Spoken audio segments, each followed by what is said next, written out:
that it is not one, the right to be rich. Whatever may be said in praise of poverty, the fact remains that it is not possible to live a really complete or successful life unless one is rich. No man can rise to his greatest possible height in talent or soul development unless he has plenty of money, for to unfold the soul and to develop talent he must have many things to use, and he cannot have these things unless he has money to buy them with.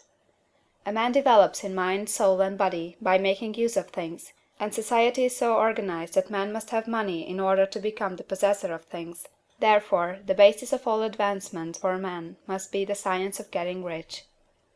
The object of all life is development, and everything that lives has an inalienable right to all the development it is capable of attaining. Man's right to life means his right to have the free and unrestricted use of all the things which may be necessary to his fullest mental, spiritual, and physical unfoldment, or, in other words, his right to be rich. In this book, I shall not speak of riches in a figurative way. To be really rich does not mean to be satisfied or contented with a little. No man ought to be satisfied with a little if he is capable of using and enjoying more. The purpose of nature is the advancement and unfoldment of life, and every man should have all that can contribute to the power, elegance, beauty, and richness of life. To be content with less is sinful. The man who owns all he wants for the living of all the life he is capable of living is rich, and no man who has not plenty of money can have all he wants. Life has advanced so far, and become so complex, that even the most ordinary man or woman requires a great amount of wealth in order to live in a manner that even approaches completeness. Every person naturally wants to become all that they are capable of becoming. This desire to realize innate possibilities is inherent in human nature. We cannot help wanting to be all that we can be. Success in life is becoming what you want to be. You can become what you want to be only by making use of things, and you can have the free use of things only as you become rich enough to buy them. To understand the science of getting rich is therefore the most essential of all knowledge. There is nothing wrong in wanting to get rich. The desire for riches is really the desire for a richer, fuller, and more abundant life, and that desire is praiseworthy. The man who does not desire to live more abundantly is abnormal, and so the man who does not desire to have money enough to buy all he wants is abnormal. There are three motives for which we live. We live for the body, we live for the mind, we live for the soul. No one of these is better or holier than the other. All are alike desirable, and no one of the three, body, mind, or soul, can live fully if either of the others is cut short of full life and expression. It is not right or noble to live only for the soul and deny mind or body, and it is wrong to live for the intellect and deny body or soul. We are all acquainted with the loathsome consequences of living for the body and denying both mind and soul, and we can see that real life means the complete expression of all that man can give forth through body, mind, and soul. Whatever he can say, no man can be really happy or satisfied unless his body is living fully in every function, and unless the same is true for his mind and his soul. Wherever there is unexpressed possibility, or function not performed, there is unsatisfied desire. Desire is possibility seeking expression, or function seeking performance. Man cannot live fully in body without good food, comfortable clothing, and warm shelter, and without freedom from excessive toil. Rest and recreation are also necessary for his physical life. He cannot live fully in mind without books and time to study them, without opportunity to travel and observation, or without intellectual companionship. To live fully in mind he must have intellectual recreations, and must surround himself with all the objects of art and beauty he is capable of using and appreciating. To live fully in soul, man must have love, and love is denied expression by poverty. A man's highest happiness is found in the bestowal of benefits on those he loves. Love finds its most natural and spontaneous expression in giving. The man who has nothing to give cannot fill his place as a husband or father, as a citizen, or as a man. It is in the use of material things that a man finds full life for his body, develops his mind, and unfolds his soul. It is therefore for supreme importance to him that he should be rich. It is perfectly right that you should desire to be rich. If you are a normal man or woman, you cannot help doing so. It is perfectly right that you should give your best attention to the science of getting rich, for it is the noblest and most necessary of all studies. If you neglect this study, you are derelict in your duty to yourself, to God and humanity, for you can render to God and humanity no greater service than to make the most of yourself. End of Chapter 1.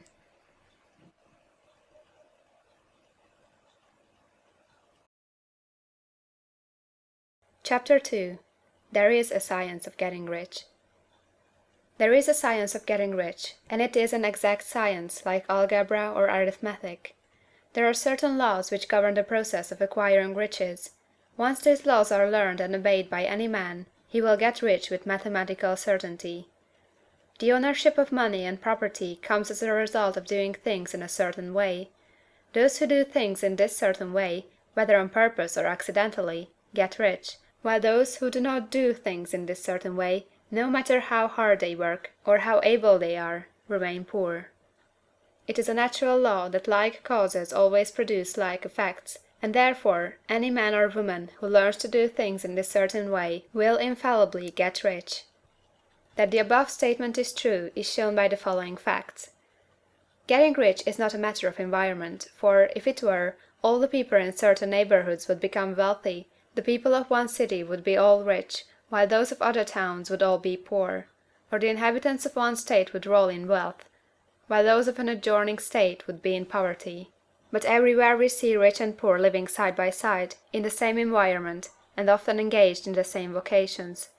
When two men are in the same locality, and in the same business, and one gets rich while the other remains poor, it shows that getting rich is not primarily a matter of environment. Some environments may be more favorable than others, but when two men in the same business are in the same neighborhood, and one gets rich while the other fails, it indicates that getting rich is a result of doing things in a certain way. And further, the ability to do things in this certain way is not due solely to the possession of talent, for many people who have great talent remain poor, while others who have very little talent get rich. Studying the people who have got rich, we find that they are an average lot in all respects, having no greater talents or abilities than other men. It is evident that they do not get rich because they possess talents or abilities that other men have not, but because they happen to do things in a certain way. Getting rich is not the result of saving or thrift. Many very penurious people are poor, while free spenders often get rich. Nor is getting rich due to doing things which others fail to do, for two men in the same business often do almost exactly the same things, and one gets rich while the other remains poor or becomes bankrupt. From all these things, we must come to the conclusion that getting rich is the result of doing things in a certain way. If getting rich is the result of doing things in a certain way, and if like causes always produce like effects, then any man or woman who can do things in that way can become rich, and the whole matter is brought within the domain of exact science.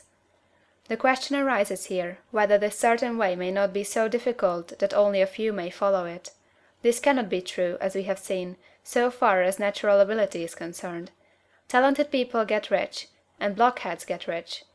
Intellectually brilliant people get rich, and very stupid people get rich. Physically strong people get rich, and weak and sickly people get rich. Some degree of ability to think and understand is, of course, essential. But in so far natural ability is concerned, any man or woman who has sense enough to read and understand these words can certainly get rich. Also, we have seen that it is not a matter of environment. Location counts for something. One would not go to the heart of the Sahara and expect to do successful business. Getting rich involves the necessity of dealing with men, and of being where there are people to deal with. And if these people are inclined to deal in the way you want to deal, so much the better. But that is about as far as environment goes. If anybody else in your town can get rich, so can you. And if anybody else in your state can get rich, so can you. Again, it is not a matter of choosing some particular business or profession. People get rich in every business and in every profession, while their next-door neighbors on the same vocation remain in poverty. It is true that you will do best in a business which you like, and which is congenial to you. And if you have certain talents which are well developed, you will do best in a business which calls for the exercise of those talents. Also, you will do best in a business which is suited to your locality. An ice cream parlor would do better in a warm climate than in Greenland, and a salmon fishery would succeed better in the Northwest than in Florida, where there are no salmon. But, aside from these general limitations, Getting rich is not dependent upon your engaging in some particular business, but upon your learning to do things in a certain way. If you are now in business and everybody else in your locality is getting rich in the same business while you are not getting rich, it is because you are not doing things in the same way that the other person is doing them. No one is prevented from getting rich by lack of capital. True, as you get capital, the increase becomes more easy and rapid, but one who has capital is already rich, and does not need to consider how to become so. No matter how poor you may be, if you begin to do things in a certain way, you will begin to get rich, and you will begin to have capital. The getting of capital is a part of the process of getting rich, and it is a part of the result which invariably follows the doing of things in a certain way. You may be the poorest man on the continent, and be deeply in debt. You may have neither friends, influence, nor resources, but if you begin to do things in this way, you must infallibly begin to get rich, for like causes must produce like effects. If you have no capital, you can get capital. If you are in the wrong business, you can get into the right business.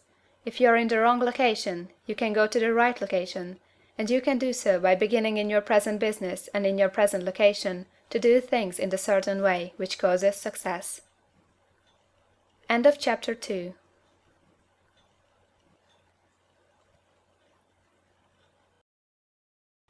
Chapter 3. Is opportunity monopolized?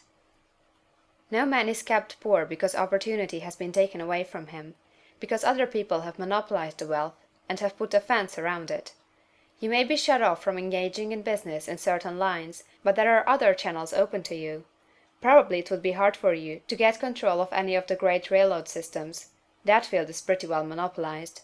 But the electric railway business is still in its infancy, and offers plenty of scope for enterprise, and it will be but a few years until traffic and transportation through the air will become a great industry, and in all its branches will give employment to hundreds of thousands and perhaps to millions of people. Why not turn your attention to the development of aerial transportation, instead of competing with J. Hill and others for a chance in the steam railway world? It is quite true that if you are a workman in the employ of the Steel Trust, you have very little chance of becoming the owner of the plant in which you work. But it is also true that if you will commence the act in a certain way, you can soon leave the employ of the Steel Trust. You can buy a farm of from 10 to 40 acres, and engage in business as a producer of foodstuffs. There is great opportunity at this time for men who will live upon small tracts of land and cultivate the same intensively. Such men will certainly get rich. You may say that it is impossible for you to get the land, but I am going to prove to you that it is not impossible, and that you can certainly get a farm if you will go to work in a certain way. At different periods the tide of opportunity sets in different directions, according to the needs of the whole, and the particular state of social evolution which has been reached. At present, in America, it is setting toward agriculture and the allied industries and professions. Today, opportunity is open before the factory worker in his line. It is open before the businessman who supplies the farmer more than before the one who supplies the factory worker, and before the professional man who waits upon the farmer more than before the one who serves the working class. There is abundance of opportunity for the man who will go with the tide, instead of trying to swim against it. So the factory workers, either as individuals or as a class, are not deprived of opportunity. The workers are not being kept down by their masters. They are not being ground by the trusts and combinations of capital. As a class, they are where they are because they do not do things in a certain way. If the workers of America chose to do so, they could follow the example of their brothers in Belgium and other countries, and establish great department stores and cooperative industries. They could elect men of their own class to office, and pass laws favoring the development of such cooperative industries, and in a few years they could take peaceable possession of the industrial field. The working class may become the master class whenever they will begin to do things in a certain way. The law of wealth is the same for them as it is for all others. This they must learn, and they will remain where they are as long as they continue to do as they do. The individual worker, however, is not held down by the ignorance or the mental slothfulness of his class. He can follow the tide of opportunity to riches, and this book will tell them how. No one is kept in poverty by a shortness in the supply of riches. There is more than enough for all. A palace as large as the Capitol at Washington might be built for every family on earth from the building material in the United States alone, and under intensive cultivation this country would produce wool, cotton, linen, and silk enough to clothe each person in the world finer than Solomon was arrayed in all his glory, together with food enough to feed them all luxuriously. The visible supply is practically inexhaustible, and the invisible supply really is inexhaustible. Everything you see on earth is made from one original substance, out of which all things proceed. New forms are constantly being made, and older ones are dissolving, but all are shapes assumed by one thing. There is no limit to the supply of formless stuff, or original substance. The universe is made out of it, but it was not all used in making the universe. The spaces in, through, and between the forms of the visible universe are permeated and filled with the original substance, with the formless stuff, with the raw material of all things. 10,000 times as much as has been made might still be made, and even then we should not have exhausted the supply of universal raw material. No man, therefore, is poor because nature is poor, or because there is not enough to go around. Nature is an inexhaustible storehouse of riches. The supply will never run short. Original substance is alive with creative energy, and is constantly producing more forms. When the supply of building material is exhausted, more will be produced. When the soil is exhausted, so that foodstuffs and materials for clothing will no longer grow upon it, it will be renewed, or more soil will be made. When all the gold and silver has been dug from the earth, if man is still in such a stage of social development that he needs gold and silver, more will be produced from the formless. The formless stuff responds to the needs of man, it will not let him be without any good thing. This is true of man collectively. The race as a whole is always abundantly rich, and if individuals are poor, it is because they do not follow the certain way of doing things which makes the individual man rich. The formless stuff is intelligent. It is stuff which thinks. It is alive, and is always impelled toward more life. It is the natural and inherent impulse of life to seek to live more. It is the nature of intelligence to enlarge itself, and of consciousness to seek to extend its boundaries and find fuller expression. The universe of forms has been made by formless living substance, throwing itself into form in order to express itself more fully. The universe is a great living presence, always moving inherently toward more life and fuller functioning. Nature is formed for the advancement of life. Its impelling motive is the increase of life. For this cause, everything which can possibly minister to life is bountifully provided. There can be no lack unless God is to contradict himself and nullify his own works. You are not kept poor by lack in the supply of riches. It is a fact that I shall demonstrate a little farther on, that even the resources of the formless supply are at the command of the man or woman who will act and think in a certain way. End of chapter 3.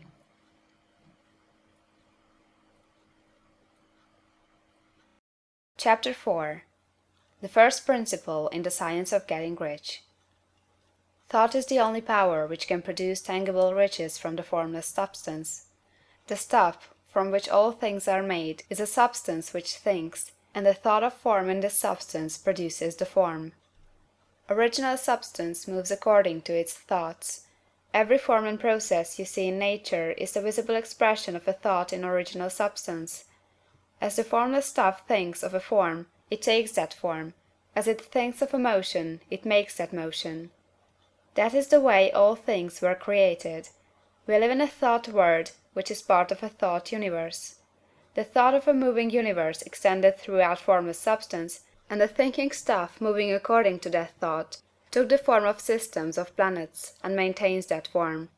Thinking substance takes the form of its thought, and moves according to the thought. Holding the idea of a circling system of suns and worlds, it takes the form of these bodies, and moves them as it thinks.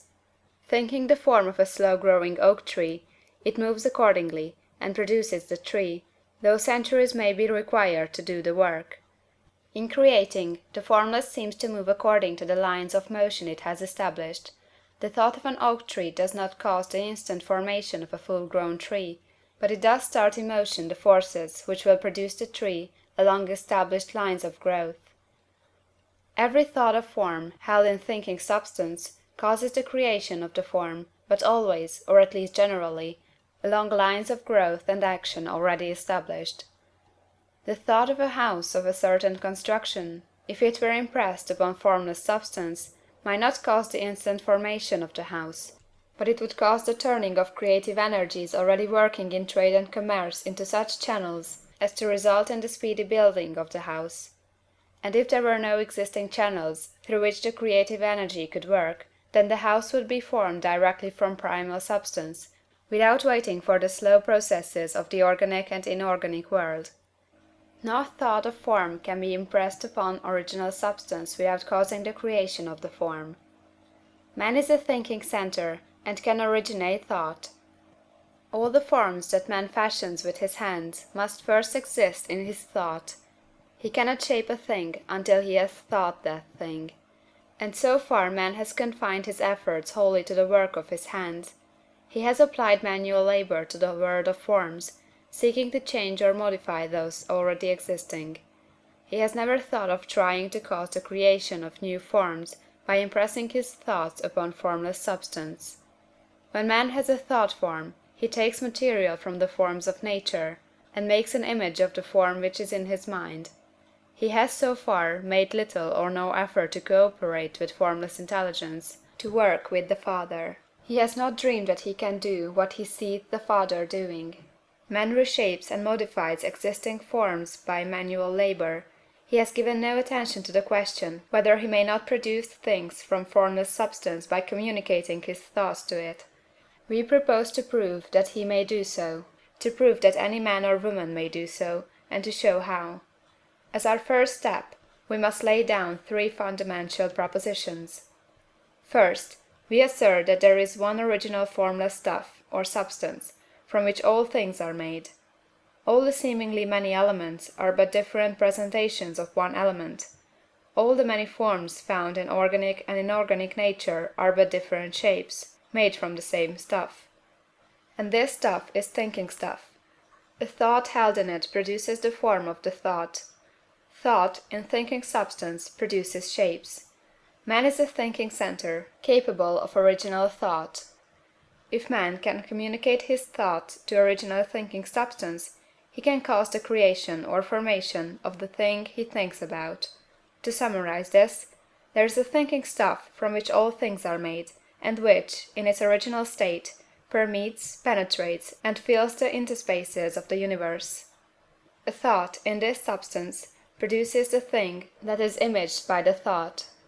Man can form things in his thought, and, by impressing his thought upon formless substance, can cause the thing he thinks about to be created.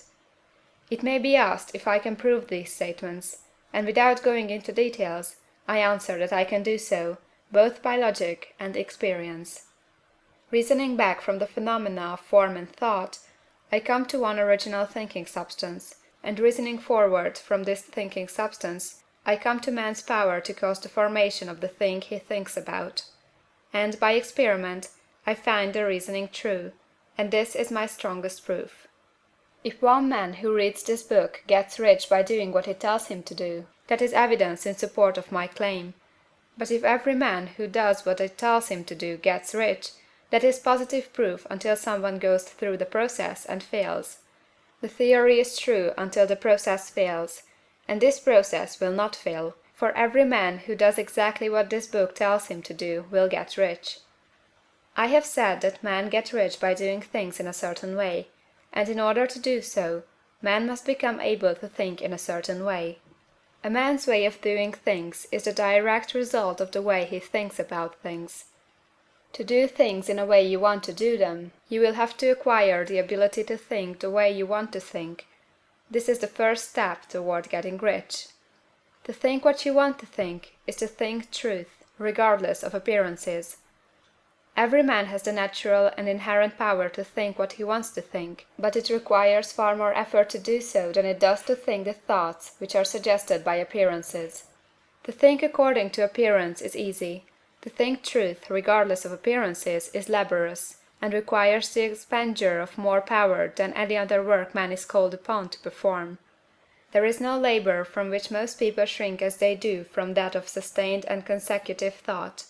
It is the hardest work in the world. This is especially true when truth is contrary to appearances. Every appearance in the visible world tends to produce a corresponding form in the mind which observes it, and this can only be prevented by holding the thought of the truth. To look upon the appearance of disease will produce the form of disease in your own mind, and ultimately in your body, unless you hold the thought of the truth, which is that there is no disease, it is only an appearance, and the reality is health. To look upon the appearances of poverty will produce corresponding forms in your own mind, unless you hold to the truth that there is no poverty, there is only abundance. To think health when surrounded by the appearances of disease, or to think riches when in the midst of appearances of poverty, requires power. But he who acquires this power becomes a master mind. He can conquer fate, he can have what he wants. This power can only be acquired by getting hold of the basic fact which is behind all appearances, and that fact is that there is one thinking substance from which and by which all things are made. Then we must grasp the truth that every thought held in this substance becomes a form, and that man can so impress his thoughts upon it as to cause them to take form and become visible things. When we realize this, we lose all doubt and fear, for we know that we can create we want to create, we can get what we want to have, and can become what we want to be. As a first step toward getting rich, you must believe the three fundamental statements given previously in this chapter, and in order to emphasize them, I repeat them here. There is a thinking stuff from which all things are made, and which, in its original state, permeates, penetrates, and fills the interspaces of the universe. A thought, in this substance, produces the thing that is imaged by the thought. Man can form things in his thought, and, by impressing his thought upon formless substance, can cause the thing he thinks about to be created. You must lay aside all other concepts of the universe than this monistic one, and you must dwell upon this until it is fixed in your mind, and has become your habitual thought. Read these creed statements over and over again, fix every word upon your memory, and meditate upon them until you firmly believe what they say. If a doubt comes to you, cast it aside as a sin. Do not listen to arguments against this idea. Do not go to churches or lectures where a contrary concept of things is taught or preached. Do not read magazines or books which teach a different idea. If you get mixed up in your faith, all your efforts will be in vain. Do not ask why these things are true, nor speculate as to how they can be true. Simply take them on trust. The science of getting rich begins with the absolute acceptance of this faith. End of chapter 4.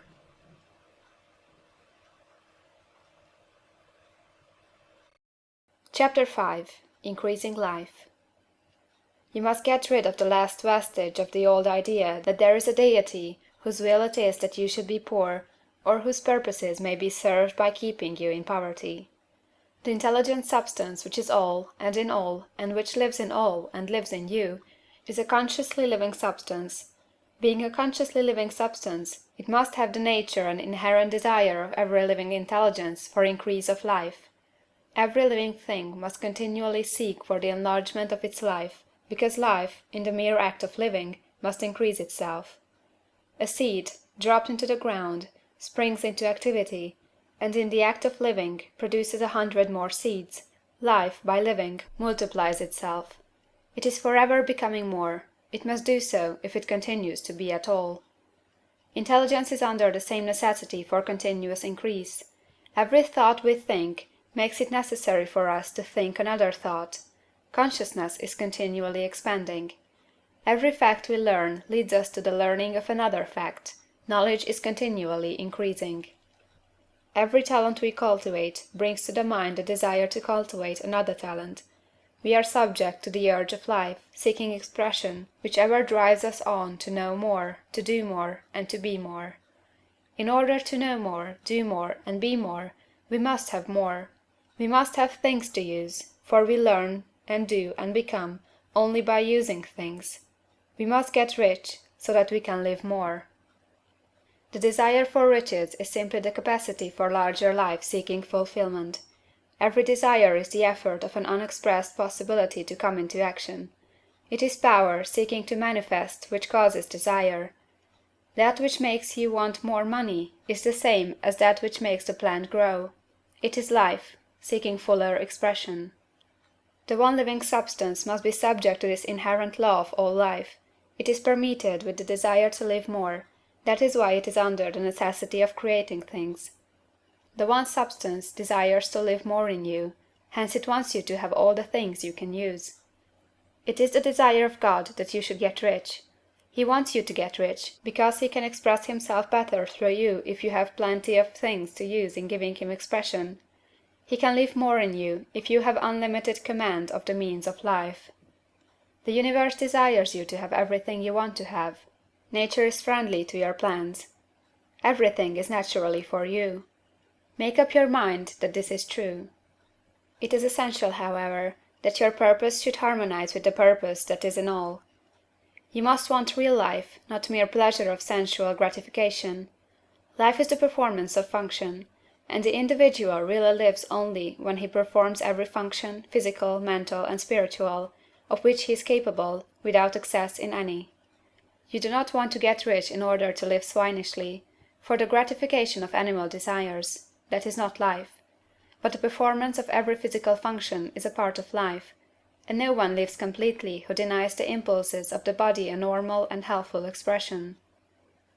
You do not want to get rich solely to enjoy mental pleasures, to get knowledge, to gratify ambition, to outshine others, to be famous. All these are a legitimate part of life, but the man who lives for the pleasures of the intellect alone will only have a partial life, and he will never be satisfied with his lot. You do not want to get rich solely for the good of others, to lose yourself for the salvation of mankind, to experience the joys of philanthropy and sacrifice. The joys of the soul are only a part of life, and they are no better nor nobler than any other part. You want to get rich in order that you may eat, drink, and be merry when it is time to do these things, in order that you may surround yourself with beautiful things, see distant lands, feed your mind, and develop your intellect, in order that you may love man and do kind things, and be able to play a good part in helping the world to find truth. But remember that extreme altruism is no better nor nobler than extreme selfishness. Both are mistakes. Get rid of the idea that God wants you to sacrifice yourself for others, and that you can secure his favor by doing so. God requires nothing of the kind. What he wants you is that you should make the most of yourself, for yourself and for others. And you can help others more by making the most of yourself than in any other way. You can make the most of yourself only by getting rich, so it is right and praiseworthy that you should give your first and best thought to the work of acquiring wealth. Remember, however, that the desire of substance is for all, and its movements must be for more life to all. It cannot be made to work for less life to any, because it is equally in all, seeking riches and life. Intelligent substance will make things for you, but it will not take things away from someone else and give them to you. You must get rid of the thought of competition. You are to create, not to compete for what is already created. You do not have to take anything from anyone. You do not have to drive sharp bargains. You do not have to cheat, or to take advantage. You do not need to let any man work for you for less than he earns. You do not have to covet the property of others, or to look at it with wistful eyes. No man has anything of which you cannot have the like, and that without taking what he has away from him. You are to become a creator, not a competitor. You are going to get what you want, but in such a way that when you get it every other man will have more than he has now. I am aware that there are men who get a vast amount of money by proceeding in direct opposition to the statements in the paragraph above, and may add a word of explanation here. Men of the plutocratic type, who become very rich, do so sometimes purely by their extraordinary ability on the plane of competition, and sometimes they unconsciously relate themselves to substance in its great purposes and movements for the general racial upbuilding through industrial evolution. Rockefeller, Carnegie, Morgan, and others have been the unconscious agents of the Supreme in the necessary work of systematizing and organizing productive industry, and in the end their work will contribute immensely toward increased life for all. Their day is nearly over. They have organized production, and will soon be succeeded by the agents of the multitude, who will organize the machinery of distribution. The multimillionaires are like the monster reptiles of the prehistoric eras. They play a necessary part in the evolutionary process, but the same power which produced them will dispose of them. And it is well to bear in mind that they have never been really rich. A record of the private lives of most of this class will show that they have really been the most abject and wretched of the poor. Riches secured on the competitive plane are never satisfactory and permanent. They are yours today and another's tomorrow. Remember, if you are to become rich in a scientific and certain way, you must rise entirely out of the competitive thought. You must never think for a moment that the supply is limited. Just as soon as you begin to think that all the money is being cornered and controlled by bankers and others, and that you must exert yourself to get laws passed to stop this process and so on, in that moment you drop into the competitive mind, and your power to cause creation is gone for the time being, and what is worse, you will probably arrest the creative movements you have already instituted. Know that there are countless millions of dollars worth of gold in the mountains of the earth, not yet brought to light, and know that if there were not, more would be created from thinking substance to supply your needs. Know that the money you need will come, even if it is necessary for 1,000 men to be led to the discovery of new gold mines tomorrow. Never look at the visible supply, look always at the limitless riches in formless substance, and know that they are coming to you as fast as you can receive and use them. Nobody, by cornering the visible supply, can prevent you from getting what is yours. So never allow yourself to think for an instant that all the best building spots will be taken before you get ready to build your house, unless you hurry. Never worry about the trusts and combines, and get anxious for fear they will soon come to own the whole earth. Never get afraid that you will lose what you want because some other person beats you to it. That cannot possibly happen. You are not seeking anything that is possessed by anybody else. You are causing what you want to be created from formless substance, and the supply is without limits. Stick to the formulated statement. There is a thinking stuff from which all things are made, and which, in its original state, permeates, penetrates, and fills the interspaces of the universe. A thought, in this substance, produces the thing that is imaged by the thought. Man can form things in his thought, and, by impressing his thought upon formless substance, can cause the thing he thinks about to be created. End of chapter 5.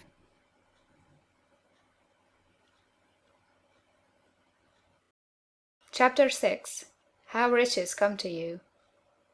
When I say that you do not have to drive sharp bargains, I do not mean that you do not have to drive any bargains at all, or that you are above the necessity for having any dealings with your fellow men. I mean that you will not need to deal with them unfairly. You do not have to get something for nothing, but can give to every man more than you take from him. You cannot give every man more in cash market value than you take from him, but you can give him more in use value than the cash value of the thing you take from him. The paper, ink, and other material in this book may not be worth the money you pay for it, but if the ideas suggested in it bring you thousands of dollars, you have not been wronged by those who sold it to you. They have given you a great use value for a small cash value. Let us suppose that I own a picture by one of the greatest artists, which, in any civilized community, is worth thousands of dollars. I take it to Baffin Bay, and by salesmanship induce an Eskimo to give a bundle of furs worth 500 for it. I have really wronged him, for he has no use for the picture. It has no use value to him. It will not add to his life. But suppose I give him a gun, worth $50 for his furs. Then he has made a good bargain. He has use for the gun. It will get him many more furs and much food. It will add to his life in every day. It will make him rich. When you rise from the competitive to the creative plane, you can scan your business transactions very strictly, and if you are selling any man anything which does not add more to his life than the thing he gives you in exchange, you can afford to stop it. You do not have to beat anybody in business, and if you are in a business which does beat people, get out of it at once. Give every man more in use value than you take from him in cash value. Then you are adding to the life of the world by every business transaction. If you have people working for you, you must take from them more cash value than you pay them in wages. But you can so organize your business that it will be filled with the principle of advancement, and so that each employee who wishes to do so may advance a little every day. You can make your business do for your employees what this book is doing for you. You can so conduct your business that it will be a sort of ladder, by which every employee who will take the trouble may climb to riches himself, and given the opportunity, if he will not do so, it is not your fault. And finally, because you are to cause the creation of your riches from formless substance which permeates all your environment, it does not follow that they are to take shape from the atmosphere and come into being before your eyes. If you want a sewing machine, for instance, I do not mean to tell you that you are to impress the thought of a sewing machine on thinking substance until the machine is formed without hands, in the room where you sit or elsewhere. But if you want a sewing machine, hold the mental image of it with the most positive certainty that it is being made, or is on its way to you. After once forming the thought, have the most absolute and unquestioning faith that a sewing machine is coming. Never think of it or speak of it in any other way than as being sure to arrive. Claim it as already yours. It will be brought to you by the power of the Supreme Intelligence acting upon the minds of men. If you live in Maine, it may be that a man will be brought from Texas or Japan to engage in some transaction which will result in your getting what you want. If so, the whole matter will be as much to that man's advantage as it is to yours. Do not forget for a moment that the thinking substance is through all, in all, communicating with all, and can influence all. The desire of thinking substance for fuller life and better living has caused the creation of all the sewing machines already made, and it can cause the creation of millions more, and will, whenever men set it in motion by desire and faith, and by acting in a certain way. You can certainly have a sewing machine in your house, and it is just as certain that you can have any other thing or things which you want, and which you will use for the advancement of your own life and the lives of others. You need not hesitate about asking largely. It is your Father's pleasure to give you the kingdom, said Jesus. Original substance wants to live all that is possible in you, and wants you to have all that you can or will use for the living of the most abundant life. If you fix upon your consciousness the fact that the desire you feel for the possession of riches is one with the desire of omnipotence for more complete expression, your faith becomes invincible. Once I saw a little boy sitting at a piano and vainly trying to bring harmony out of the keys, and I saw that he was grieved and provoked by his inability to play real music. I asked him the cause of this vexation, and he answered, "I can feel the music in me, but I can't make my hands go right." The music in him was the urge of original substance, containing all the possibilities of all life. All that there is of music was seeking expression through the child. God, the one substance, is trying to live and do and enjoy things through humanity. He is saying, I want hands to build wonderful structures, to play divine harmonies, to paint glorious pictures. I want feet to run my errands, eyes to see my beauties, tongues to tell mighty truths, and to sing marvelous songs, and so on. All that there is of possibility is seeking expression through man. God wants those who can play music to have pianos and every other instrument, and to have the means to cultivate their talents to the fullest extent. He wants those who can appreciate beauty to be able to surround themselves with beautiful things. He wants those who can discern the truth to have every opportunity to travel and observe. He wants those who can appreciate dress to be beautifully clothed, and those who can appreciate good food to be luxuriously fed. He wants all these things, because it is himself that enjoys and appreciates them. It is God who wants to play, and sing, and enjoy beauty, and proclaim truth, and wear fine clothes, and eat good foods. It is God that worketh in you to will and to do, said Paul. The desire you feel for riches is the infinite seeking to express himself in you, as he sought to find expression in the little boy at the piano. So you need not hesitate to ask largely. Your part is to focalize and express the desire to God. This is a difficult point with most people. They retain something of the old idea that poverty and self-sacrifice are pleasing to God. They look upon poverty as a part of the plan, a necessity of nature. They have the idea that God has finished his work, and made all that he can make, and that the majority of men must stay poor, because there is not enough to go around. They hold so much to this erroneous thought that they feel ashamed to ask for wealth. They try not to want more than a very modest competence, just enough to make them fairly comfortable. I recall now a case of one student who was told that he must get in mind a clear picture of the things he desired, so that the creative thought of them might be impressed on formless substance.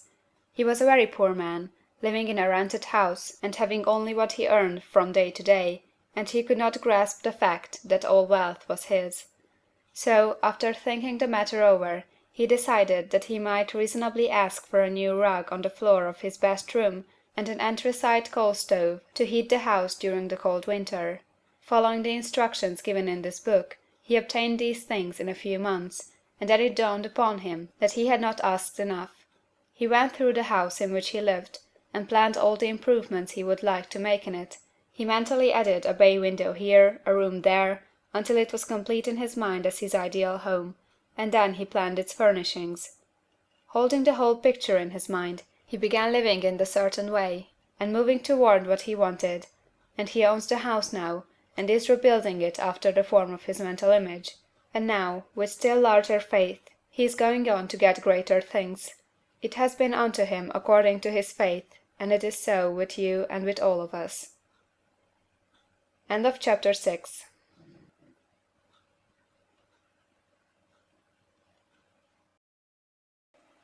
Chapter 7. Gratitude. The illustrations given in the last chapter will have conveyed to the reader the fact that the first step toward getting rich is to convey the idea of your wants to the formless substance.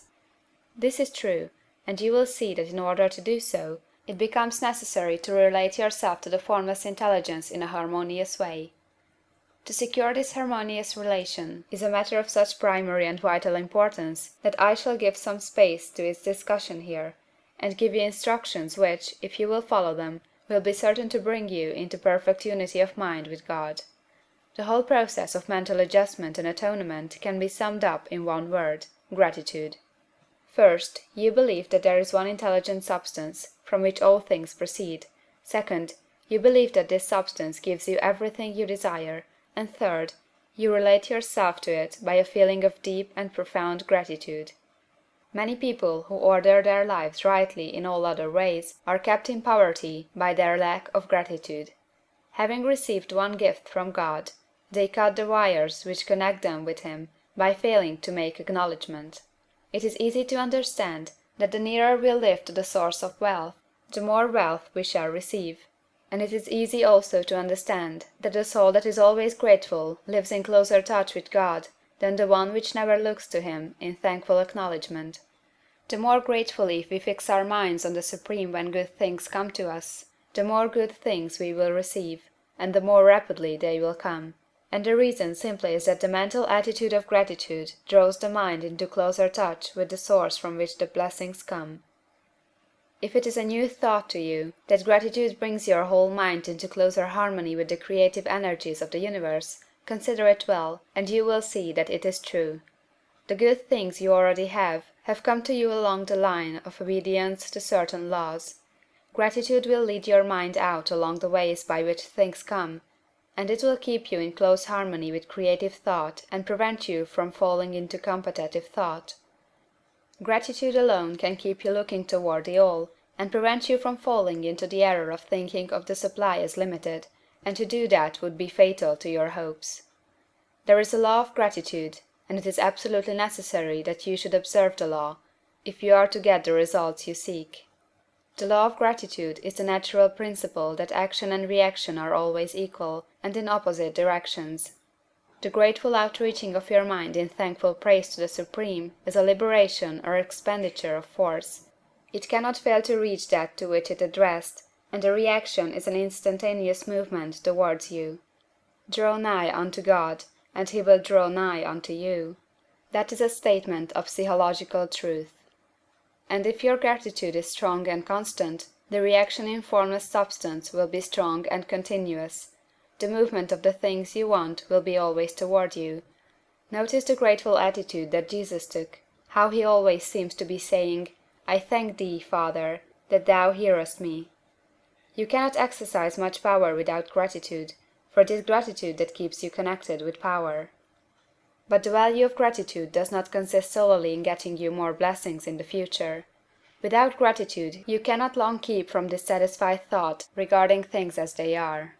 The moment you permit your mind to dwell with dissatisfaction upon things as they are, you begin to lose ground. You fix attention upon the common, the ordinary, the poor, and the squalid and mean, and your mind takes the form of these things. Then you will transmit these forms or mental images to the formless, and the common, the poor, the squalid, the mean will come to you. To permit your mind to dwell upon the inferior is to become inferior and to surround yourself with inferior things. On the other hand, to fix your attention on the best is to surround yourself with the best, and to become the best.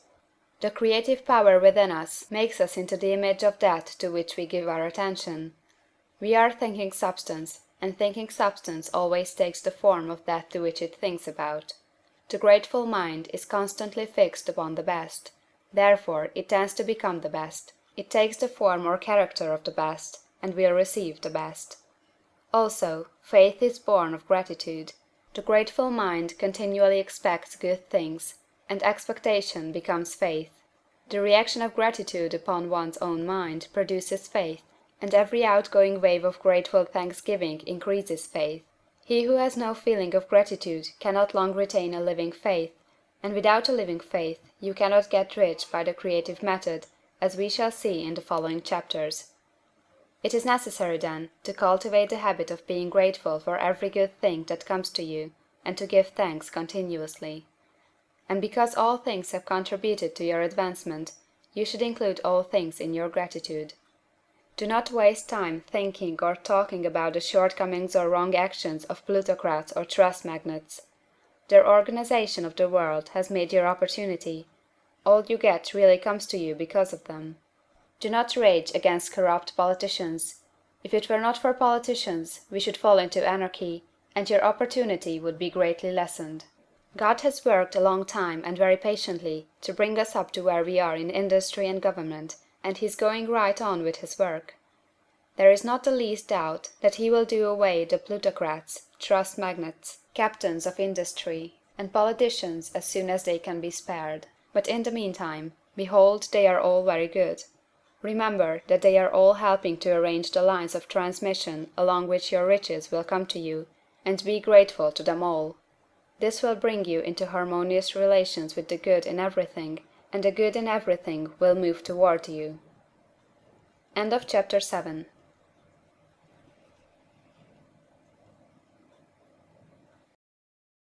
Chapter 8. Thinking in a Certain Way.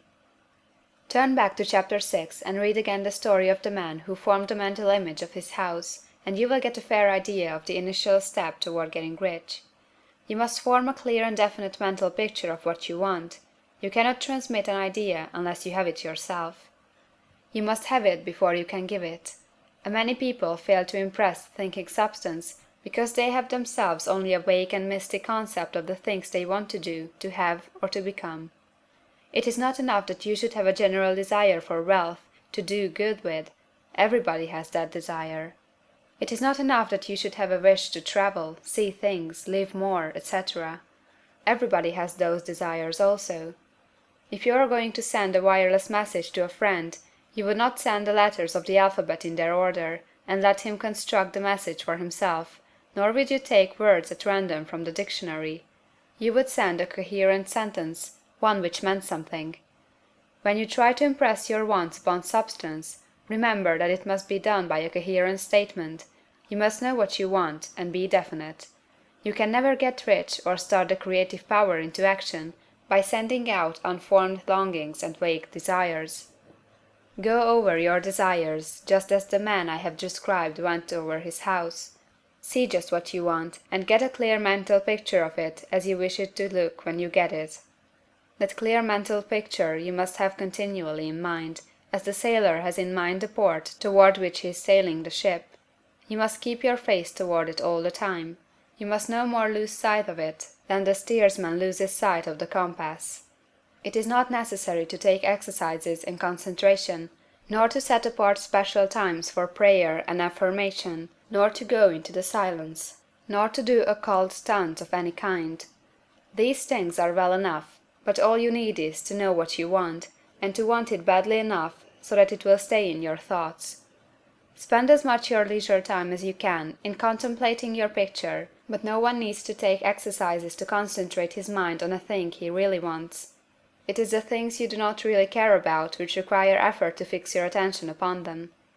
And unless you really want to get rich, so that the desire is strong enough to hold your thoughts directed to the purpose as the magnetic pole holds the needle of the compass, it will hardly be worthwhile for you to try to carry out the instructions given in this book.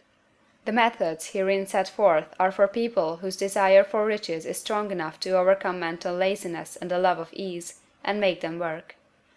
The more clear and definite you make your picture then, and the more you dwell upon it, bringing out all its delightful details, the stronger your desire will be, and the stronger your desire, the easier it will be to hold your mind fixed upon the picture of what you want. Something more is necessary, however, than merely to see the picture clearly. If that is all you do, you are only a dreamer, and will have little or no power for accomplishment. Behind your clear vision must be the purpose to realize it, to bring it out in tangible expression. And behind this purpose must be an invincible and unwavering faith that the thing is already yours, that it is at hand, and you have only to take possession of it. Live in the new house mentally until it takes form around you physically. In the mental realm, enter at once into full enjoyment of the things you want. Whatsoever things ye ask for when ye pray, believe that ye receive them, and ye shall have them, said Jesus. See the things you want as if they were actually around you all the time. See yourself as owning and using them. Make use of them in imagination just as you will use them when they are your tangible possessions. Dwell upon your mental picture until it is clear and distinct, and then take the mental attitude of ownership toward everything in that picture. Take possession of it, in mind, in the full faith that it is actually yours. Hold to this mental ownership. Do not waver for an instant in the faith that it is real. And remember what was said in the preceding chapter about gratitude. Be as thankful for it all the time as you expect it to be when it has taken form. The man who can sincerely thank God for the things which as yet he owns only in imagination, has real faith. He will get rich. He will cause the creation of whatsoever he wants. You do not need to pray repeatedly for things you want. It is not necessary to tell God about it every day. Use not vain repetitions as the heathen do, said Jesus to his pupils, for your Father knoweth that ye have need of these things before ye ask him. Your part is to intelligently formulate your desire for the things which make for a larger life, and to get these desire arranged into a coherent whole, and then to impress this whole desire upon the formless substance, which has the power and the will to bring you what you want. You do not make this impression by repeating strings of words. You make it by holding the vision with unshakable purpose to attain it, and with steadfast faith that you do attain it. The answer to prayer is not according to your faith while you are talking, but according to your faith while you are working. You cannot impress the mind of God by having a special Sabbath day set apart to tell him what you want, and of forgetting him during the rest of the week. You cannot impress him by having special hours to go into your closet and pray, if you then dismiss the matter from your mind until the hour of prayer comes again. Oral prayer is well enough, and has its effect, especially upon yourself, in clarifying your vision and strengthening your faith. But it is not your oral petitions which get you what you want. In order to get rich, you do not need a sweet hour of prayer, you need to pray without ceasing. And by prayer I mean holding steadily to your vision, with the purpose to cause its creation into solid form, and the faith that you are doing so. Believe that ye receive them. The whole matter turns on receiving, once you have clearly formed your vision. When you have formed it, it is well to make an oral statement, addressing the Supreme in reverent prayer, and from that moment you must, in mind, receive what you ask for. Live in the new house, wear the fine clothes, ride in the automobile, go on the journey, and confidently plan for greater journeys. Think and speak of all the things you have asked for in terms of actual present ownership. Imagine an environment and a financial condition exactly as you want them, and live all the time in that imaginary environment and financial condition. Mind, however, that you do not do this as a mere dreamer or castle builder. Hold to the faith that the imaginary is being realized, and to the purpose to realize it. Remember that it is faith and purpose in the use of the imagination which makes the difference between the scientist and the dreamer. And having learned this fact, It is here that you must learn the proper use of the will. End of chapter 8.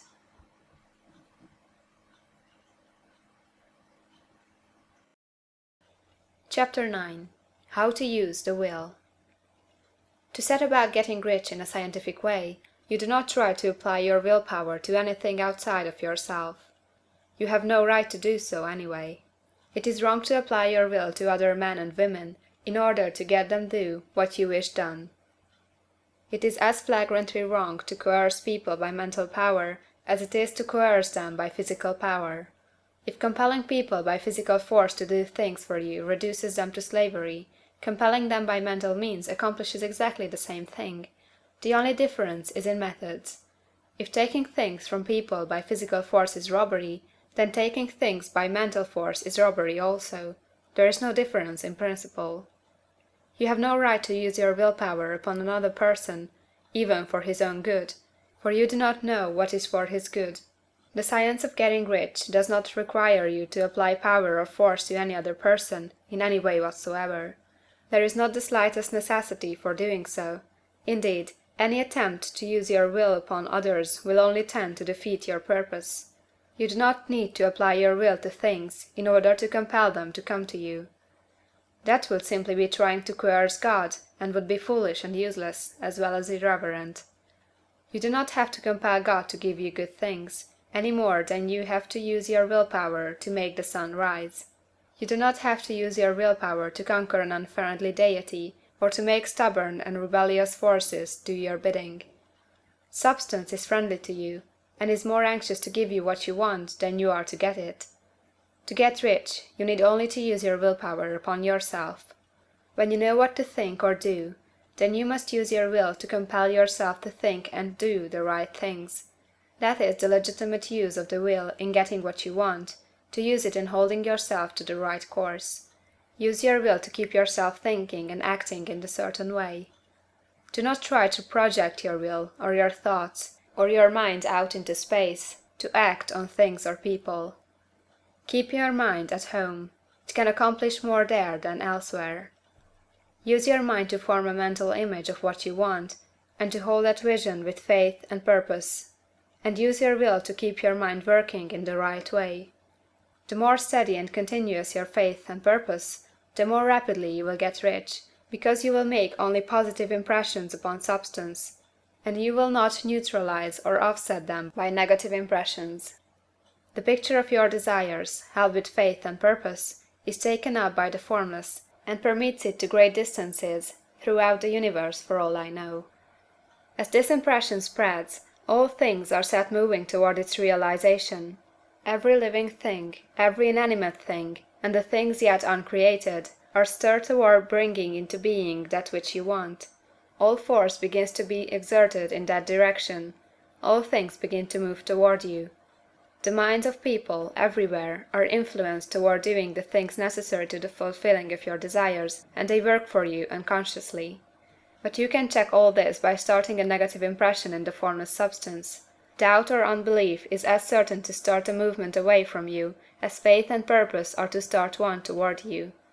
It is by not understanding this that most people who try to make use of mental science in getting rich make their failure. Every hour and moment you spend in giving heed to doubts and fears, every hour you spend in worry, every hour in which your soul is possessed by unbelief, sets a current away from you in the whole domain of intelligent substance. All the promises are unto them that believe, and unto them only. Notice how insistent Jesus was upon his point of belief, and now you know the reason why. Since belief is all important, it behooves you to guard your thoughts, and as your beliefs will be shaped in a very great extent by the things you observe and think about, it is important that you should command your attention. And here the will comes into use, for it is by your will that you determine upon what things your attention shall be fixed. If you want to become rich, you must not make a study of poverty. Things are not brought into being by thinking about their opposites. Health is never to be attained by studying disease and thinking about disease. Righteousness is not to be promoted by studying sin and thinking about sin, and no one ever got rich by studying poverty and thinking about poverty. Medicine as a science of disease has increased disease. Religion as science of sin has promoted sin, and economics as a study of poverty will fill the world with wretchedness and want.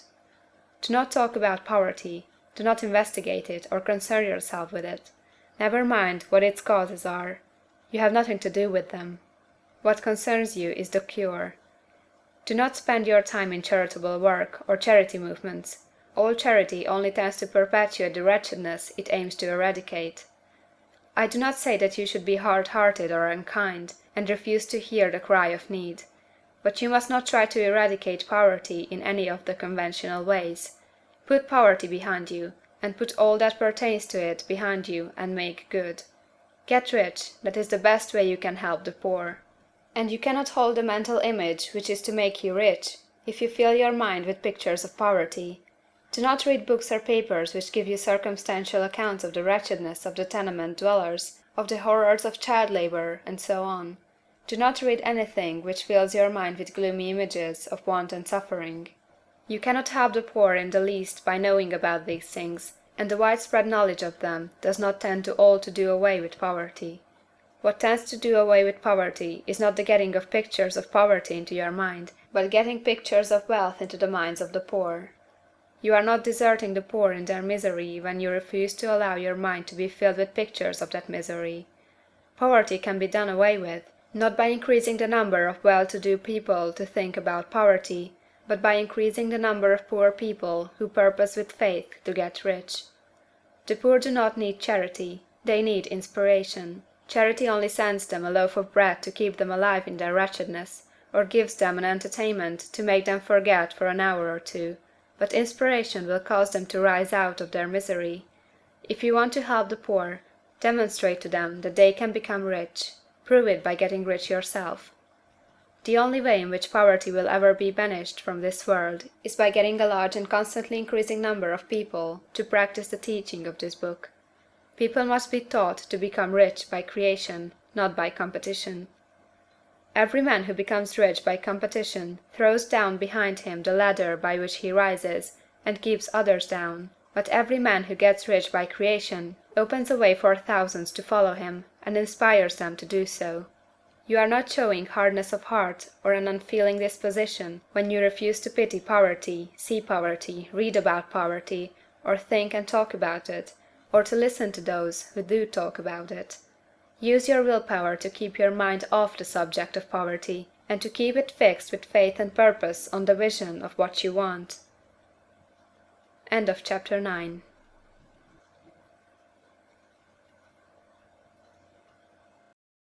Chapter 10. Further use of the will.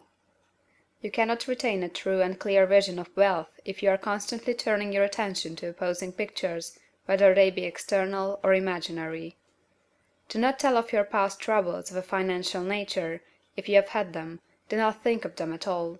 Do not tell of the poverty of your parents, or the hardships of your early life. To do any of these things is to mentally class yourself with the poor for the time being, and it will certainly check the movement of things in your direction.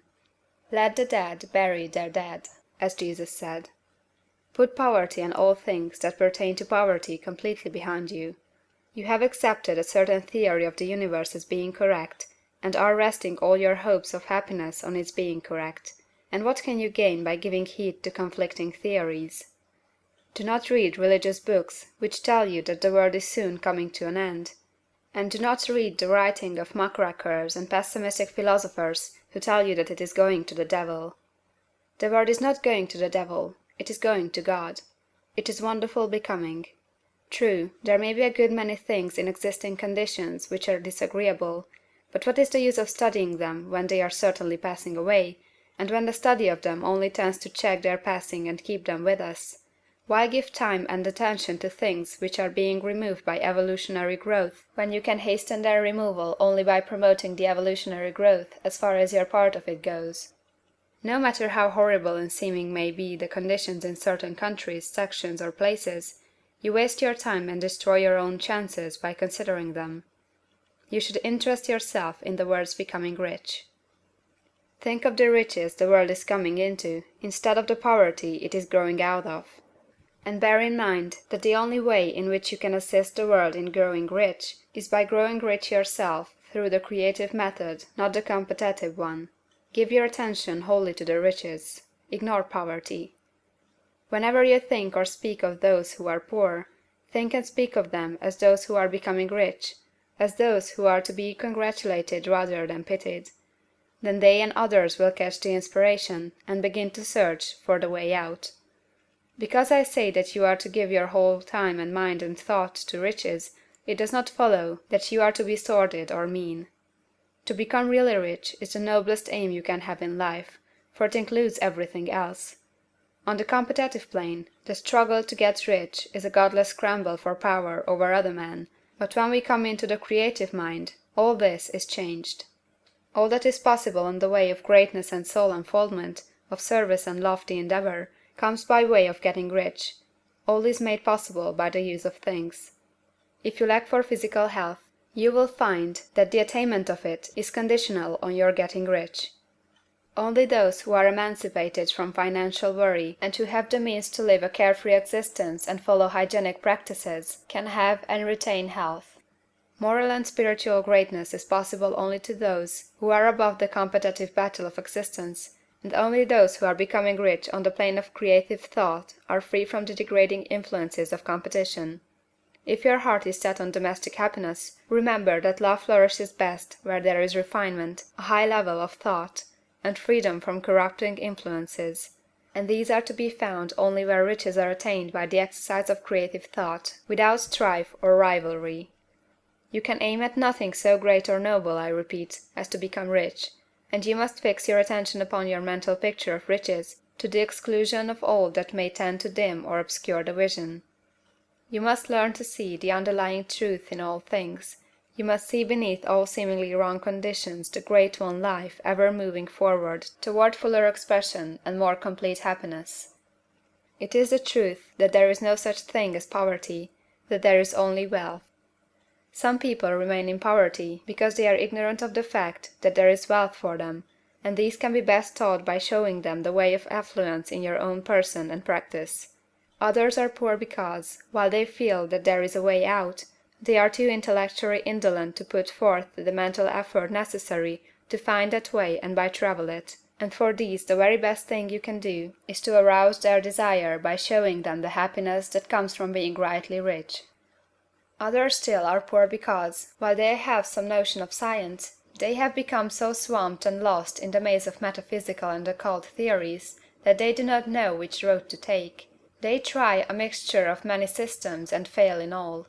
For these again the very best thing to do is to show the right way in your own person and practice. An ounce of doing things is worth a pound of theorizing. The very best thing you can do for the whole world is to make the most of yourself. You can serve God and man in no more effective way than by getting rich, that is, if you get rich by the creative method and not by the competitive one. Another thing, we assert that this book gives in detail the principles of the science of getting rich, and if that is true, you do not need to read any other book upon the subject.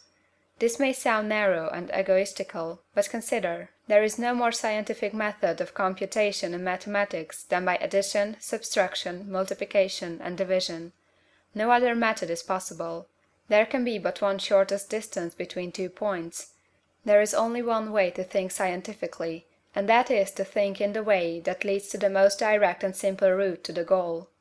No man has yet formulated a briefer or less complex system than the one set forth herein.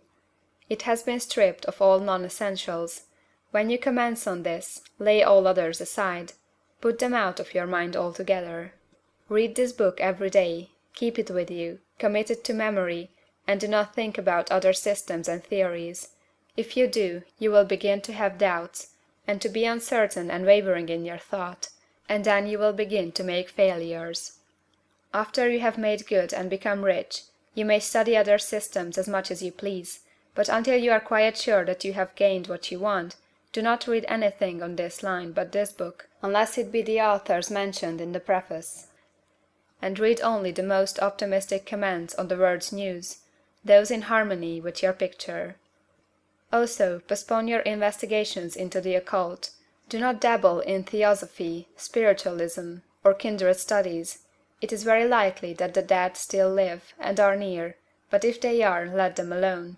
Mind your own business. Wherever the spirits of the dead may be, they have their own work to do, and their own problems to solve, and we have no right to interfere with them. We cannot help them, and it is very doubtful whether they can help us, or whether we have any right to trespass upon their time if they can.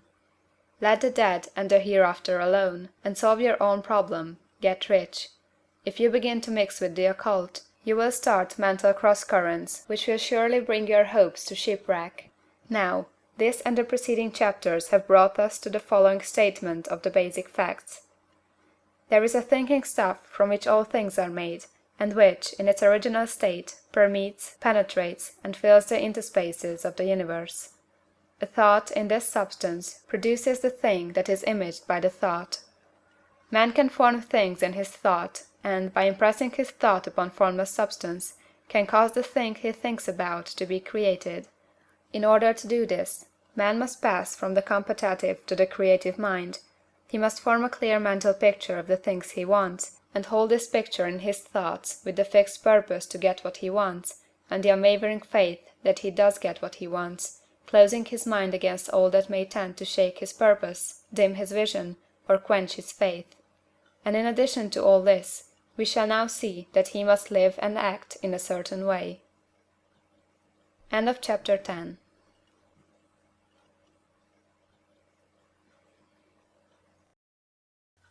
Chapter 11. Acting in a certain way. Thought is the creative power, or the impelling force which causes the creative power to act. Thinking in a certain way will bring riches to you, but you must not rely upon thought alone, paying no attention to personal action.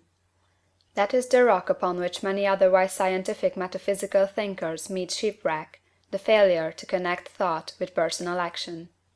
We have not yet reached the stage of development, even supposing such a stage to be possible, in which man can create directly from formless substance without nature's processes or the work of human hands. Man must not only think, but his personal action must supplement his thought. By thought, you can cause the gold in the hearts of the mountains to be impelled toward you, but it will not mine itself, refine itself, coin itself into double eagles, and come rolling along the roads seeking its way into your pocket. Under the impelling power of the Supreme Spirit, man's affairs will be so ordered that some one will be led to mine the gold for you. Other men's business transactions will be so directed that the gold will be brought toward you, and you must so arrange your own business affairs that you may be able to receive it when it comes to you. Your thought makes all things, animate and inanimate, work to bring you what you want, but your personal activity must be such that you can rightly receive what you want when it reaches you. You are not to take it as charity, nor to steal it. You must give every man more in use value than he gives you in cash value. The scientific use of thought consists in forming a clear and distinct mental image of what you want, in holding fast to the purpose to get what you want, and in realizing with grateful faith that you do get what you want. Do not try to project your thought in any mysterious or occult way, with the idea of having it go out and do things for you. That is wasted effort, and will weaken your power to think with sanity. The action of thought in getting rich is fully explained in the preceding chapters. Your faith and purpose positively impress your vision upon formless substance, which has the same desire for more life that you have. And this vision, received from you, sets all the creative forces at work in and through their regular channels of action, but directed toward you. It is not your part to guide or supervise the creative process. All you have to do with that is to retain your vision, stick to your purpose, and maintain your faith and gratitude. But you must act in a certain way, so that you can appropriate what is yours when it comes to you, so that you can meet the things you have in your picture, and put them in their proper places as they arrive. You can really see the truth of this. When things reach you, they will be in the hands of other men, who will ask an equivalent for them. And you can only get what is yours by giving the other man what is his. Your pocketbook is not going to be transformed into a Fortunatus purse, which shall be always full of money without effort on your part. This is a crucial point in the science of getting rich. Right here, when thought and personal action must be combined, there are very many people who, consciously or unconsciously, set the creative forces in action by the strength and persistence of their desires, but who remain poor because they do not provide for the reception of the thing they want when it comes. By thought, the thing you want is brought to you; by action, you receive it. Whatever your action is to be, it is evident that you must act now. You cannot act in the past, and it is essential to the clearness of your mental vision that you dismiss the past from your mind. You cannot act in the future, for the future is not here yet. And you cannot tell how you will want to act in any future contingency until that contingency has arrived. Because you are not in the right business or the right environment now, do not think that you must postpone action until you get into the right business or environment.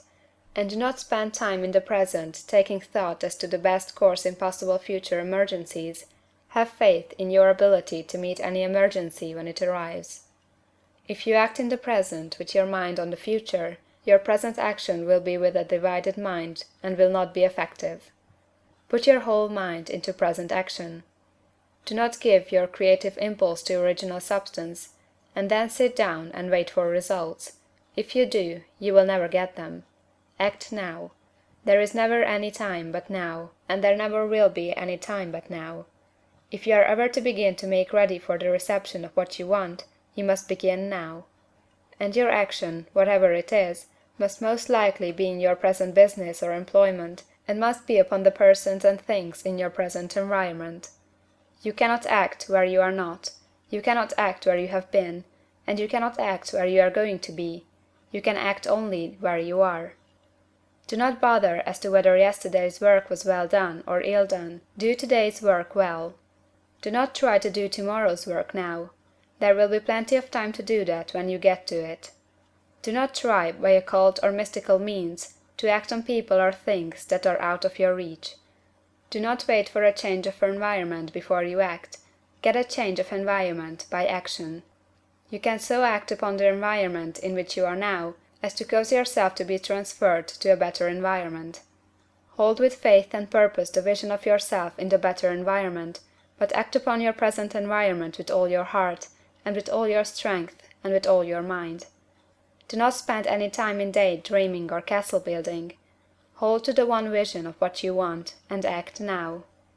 Do not cast about seeking some new thing to do, or some strange, unusual, or remarkable action to perform as a first step toward getting rich. It is probable that your actions, at least for some time to come, will be those you have been performing for some time past. But you are to begin now to perform these actions in a certain way, which will surely make you rich. If you are engaged in some business, and feel that it is not the right one for you, do not wait until you get into the right business before you begin to act. Do not feel discouraged, or sit down and lament because you are misplaced. No man was ever so misplaced but that he could not find the right place, and no man ever became so involved in the wrong business but that he could get into the right business. Hold the vision of yourself in the right business, with the purpose to get into it, and the faith that you will get into it, and are getting into it. But act in your present business. Use your present business as the means of getting a better one, and use your present environment as the means of getting into a better one. Your vision of the right business, if held with faith and purpose, will cause the Supreme to move the right business toward you, and your action, if performed in the certain way, will cause you to move toward the business. If you are an employee or wage earner, and feel that you must change places in order to get what you want, do not project your thought into space and rely upon it to get you another job. It will probably fail to do so. Hold the vision of yourself in the job you want, while you act with faith and purpose on the job you have, and you will certainly get the job you want. Your vision and faith will set the creative force in motion to bring it toward you, and your action will cause the forces in your own environment to move you toward the place you want. In closing this chapter, we will add another statement to our syllabus. There is a thinking stuff from which all things are made, and which, in its original state, permeates, penetrates, and fills the interspaces of the universe. A thought, in this substance, produces the thing that is imaged by the thought. Man can form things in his thought, and, by impressing his thought upon formless substance, can cause the thing he thinks about to be created. In order to do this, man must pass from the competitive to the creative mind. He must form a clear mental picture of the thing he wants, and hold this picture in his thoughts with the fixed purpose to get what he wants, and the unwavering faith that he does get what he wants, closing his mind to all that may tend to shake his purpose, dim his vision, or quench his faith. That he may receive what he wants when it comes, man must act now upon the people and things in his present environment. End of chapter 11.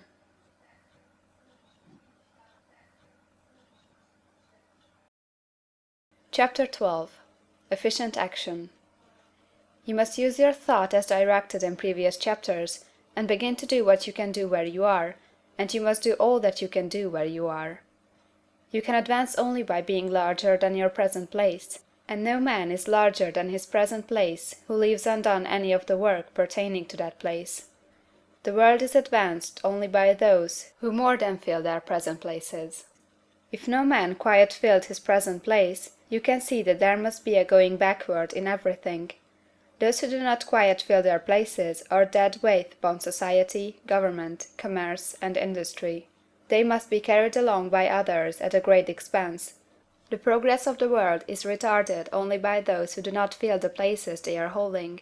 They belong to a former age and a lower stage or plane of life, and their tendency is toward degeneration. No society could advance if every man was smaller than his place. Social evolution is guided by the law of physical and mental evolution. In the animal world, evolution is caused by excess of life.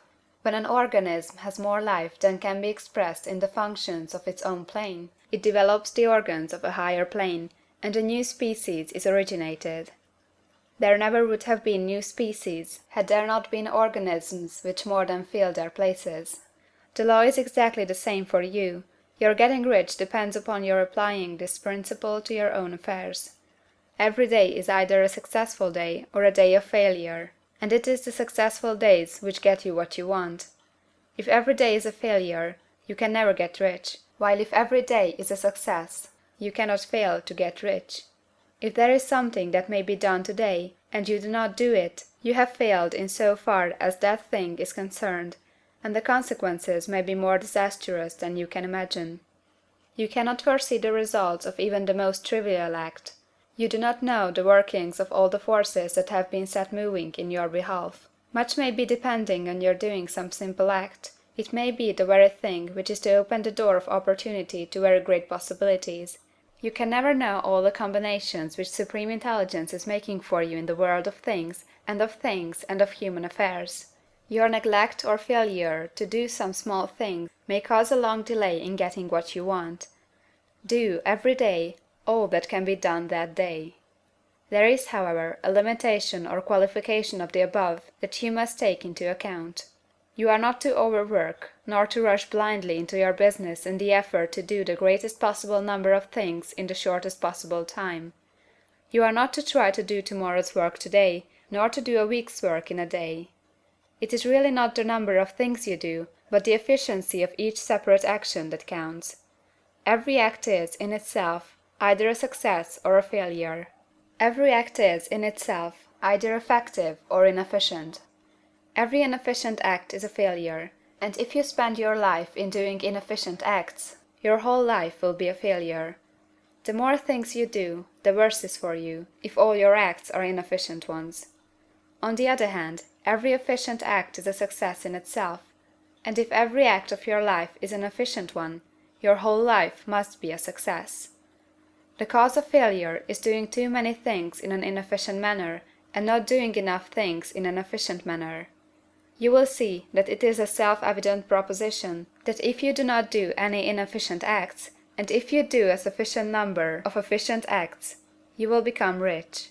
If now it is possible for you to make each act an efficient one, you see again that the getting of riches is reduced to an exact science like mathematics. The matter turns then on the questions whether you can make each separate act a success in itself, and this you can certainly do. You can make each act a success, because all power is working with you, and all power cannot fail. Power is at your service, and to make each act efficient, you have only to put power into it. Every action is either strong or weak, and when every one is strong, you are acting in the certain way which will make you rich. Every act can be made strong and efficient by holding your vision while you are doing it, and putting the whole power of your faith and purpose into it. It is at this point that people fail to separate mental power from personal action. They use the power of mind in one place and at one time, and they act in another place and at another time. So their acts are not successful in themselves. Too many of them are inefficient. But if all power goes into every act, no matter how commonplace, every act will be a success in itself. And as in the nature of things, every success opens the way to other successes, your progress toward what you want, and the progress of what you want toward you, will become increasingly rapid. Remember that successful action is cumulative in its results. Since the desire for more life is inherent in all things, when a man begins to move toward larger life, more things attach themselves to him, and the influence of his desire is multiplied.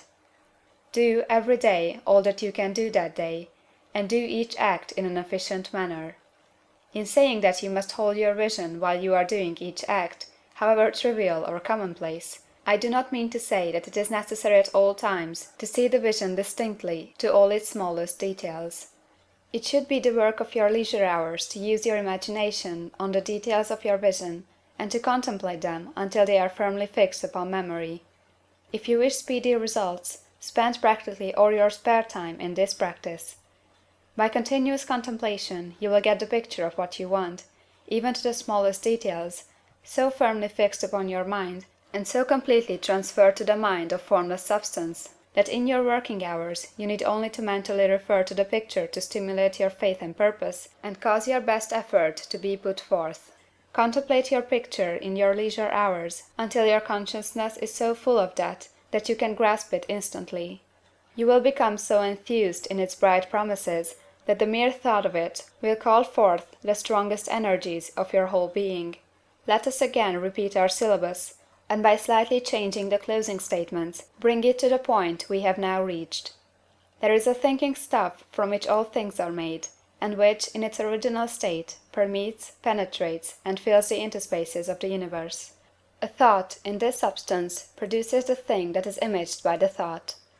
Man can form things in his thought, and, by impressing his thought upon formless substance, can cause the thing he thinks about to be created. In order to do this, man must pass from the competitive to the creative mind. He must form a clear mental picture of the things he wants, and do, with faith and purpose, all that can be done each day, doing each separate thing in an efficient manner. End of chapter 12.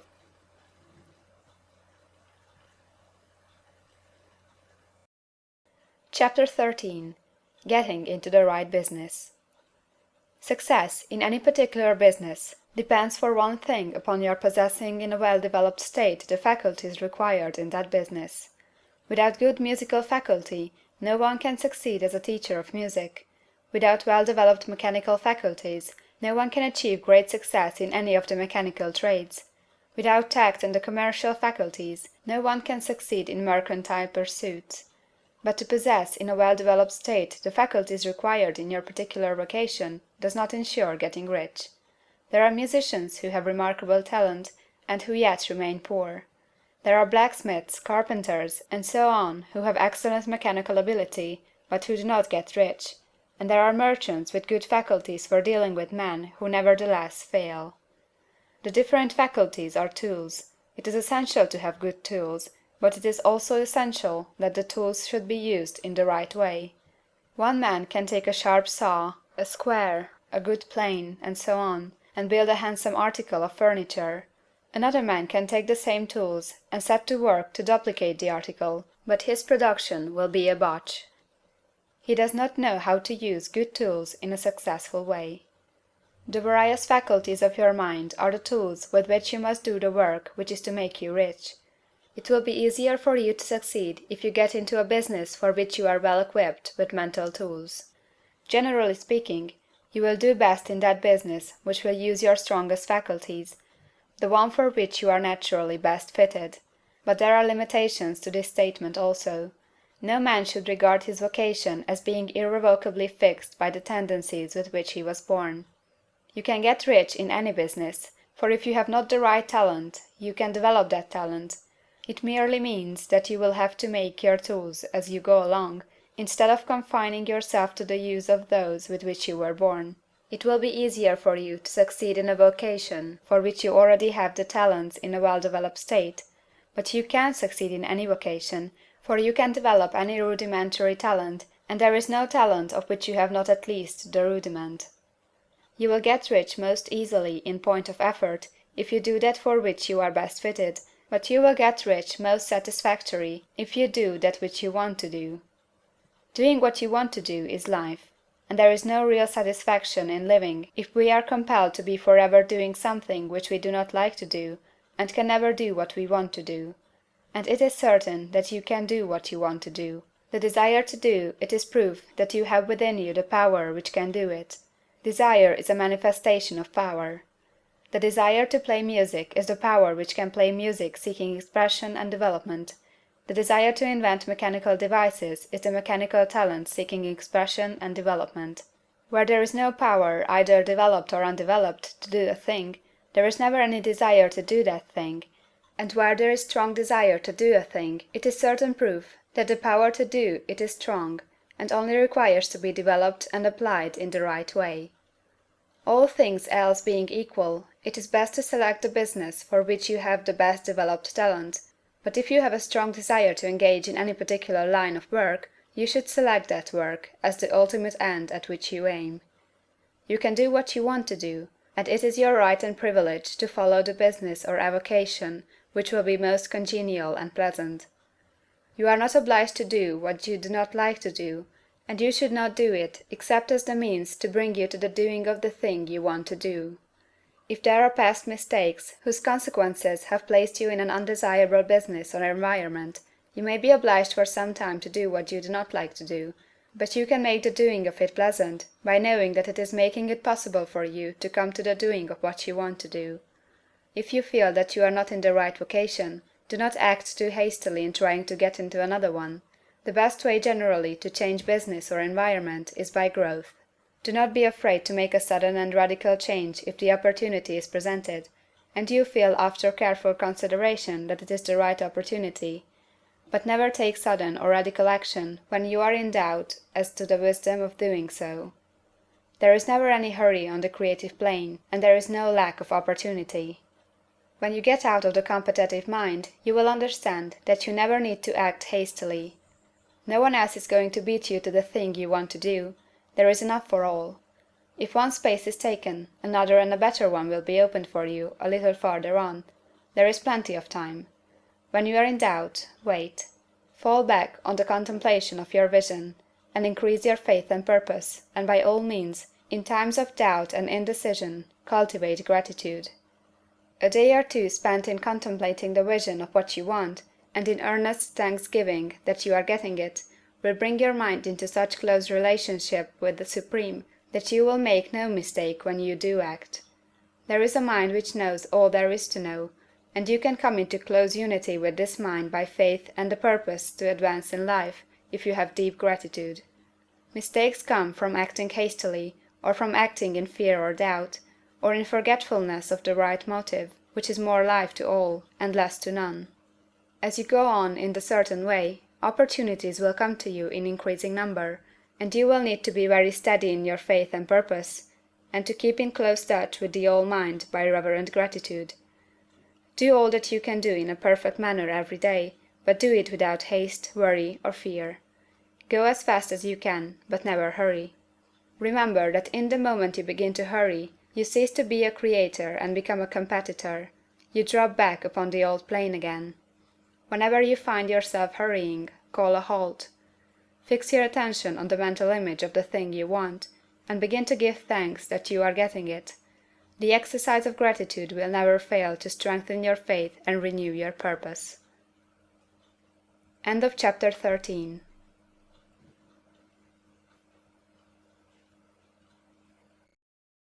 Chapter 14. The impression of increase.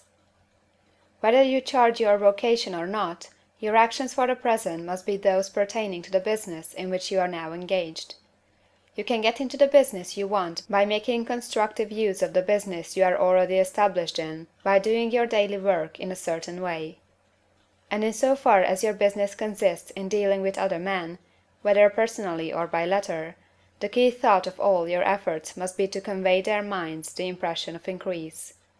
Increase is what all men and all women are seeking. It is the urge of the formless intelligence within them seeking fuller expression.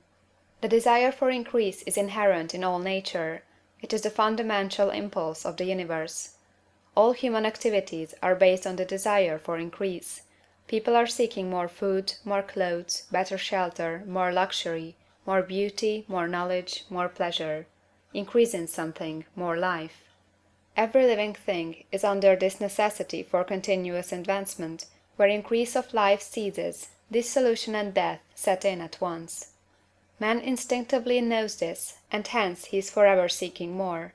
This law of perpetual increase is set forth by Jesus in the parable of the talents. Only those who gain more retain any. From him who hath not shall be taken away even that which he hath. The normal desire for increased wealth is not an evil or a reprehensible thing. It is simply the desire for more abundant life. It is aspiration. And because it is the deepest instinct of their natures, all men and women are attracted to him who can give them more of the means of life. In following the certain way as described in the foregoing pages, you are getting continuous increase for yourself, and you are giving it to all with whom you deal. You are a creative center, from which increase is given off to all. Be sure of this, and convey assurance of the fact to every man, woman, and child with whom you come in contact. No matter how small the transaction, even if it be only the selling of a stick of candy to a little child, put into it the thought of increase, and make sure that the customer is impressed with the thought. Convey the impression of advancement with everything you do, so that all people shall receive the impression that you are an advancing man, and that you advance all who deal with you. Even to the people whom you met in a social way, without any thought of business, and to whom you do not try to sell anything, give the thought of increase. You can convey this impression by holding the unshakable faith that you, yourself, are in the way of increase, and by letting this faith aspire, fill, and permeate every action. Do everything that you do in a firm conviction that you are an advancing personality, and that you are giving advancement to everybody. Feel that you are getting rich, and that in doing so you are making others rich, and conferring benefits on all. Do not boast or brag of your success, or talk about it unnecessarily. True faith is never boastful. Wherever you find a boastful person, you find one who is secretly doubtful and afraid. Simply feel the faith, and let it work out in every transaction. Let every act and tone and look express the quiet assurance that you are getting rich, that you are already rich.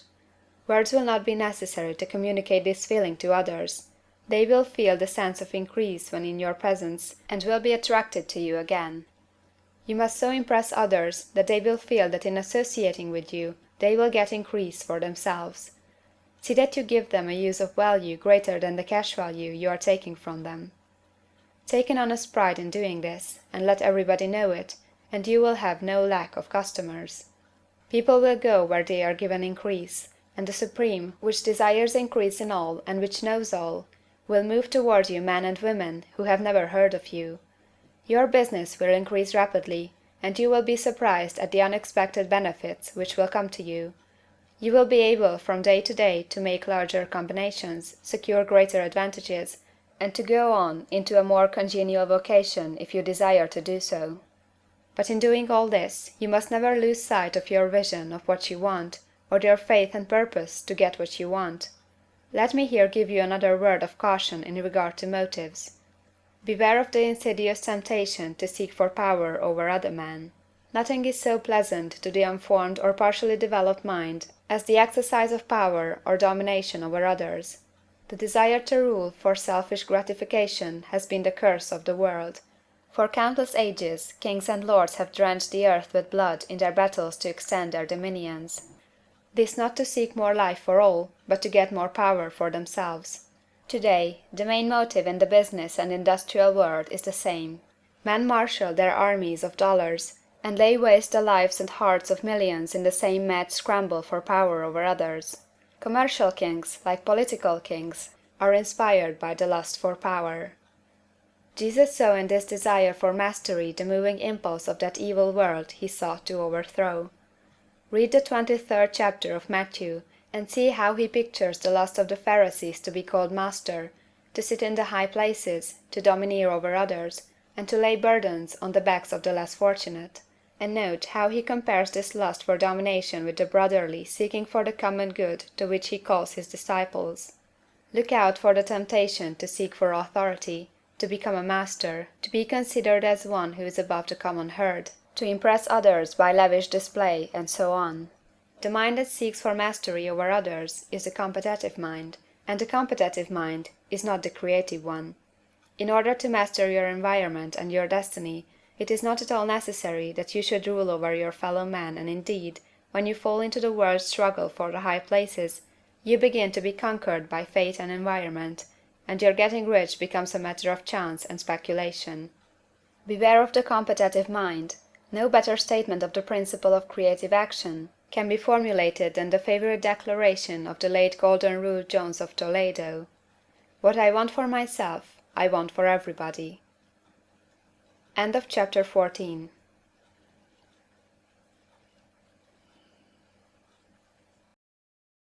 Chapter 15. The Advancing Man. What I have said in the last chapter applies as well to the professional man and the wage earner as to the man who is engaged in mercantile business. No matter whether you are a physician, a teacher, or a clergyman, if you can give increase of life to others and make them sensible of the fact, they will be attracted to you, and you will get rich. The physician who holds the vision of himself as a great and successful healer, and who works toward the complete realization of that vision with faith and purpose, as described in the former chapters, will come into such close touch with the source of life that he will be phenomenally successful. Patients will come to him in throngs. No one has a greater opportunity to carry into effect the teaching of this book than the practitioner of medicine. It does not matter to which of the various schools he may belong, for the principle of healing is common to all of them, and may be reached by all alike.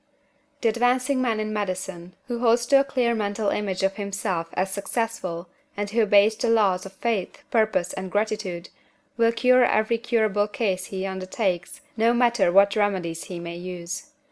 In the field of religion, the world cries out for the clergyman who can teach his hearers the true science of abundant life. He who masters the details of the science of getting rich, together with allied sciences of being well, of being great, and of winning love, and who teaches these details from the pulpit, will never lack for a congregation. This is the gospel that the world needs. It will give increase of life, and men will hear it gladly, and will give liberal support to the man who brings it to them. What is now needed is the demonstration of science of life from the pulpit. We want preachers who can not only tell us how, but who in their own persons will show us how. We need the preacher who will himself be rich, healthy, great, and beloved, to teach us how to attain these things, and when he comes he will find a numerous and loyal following.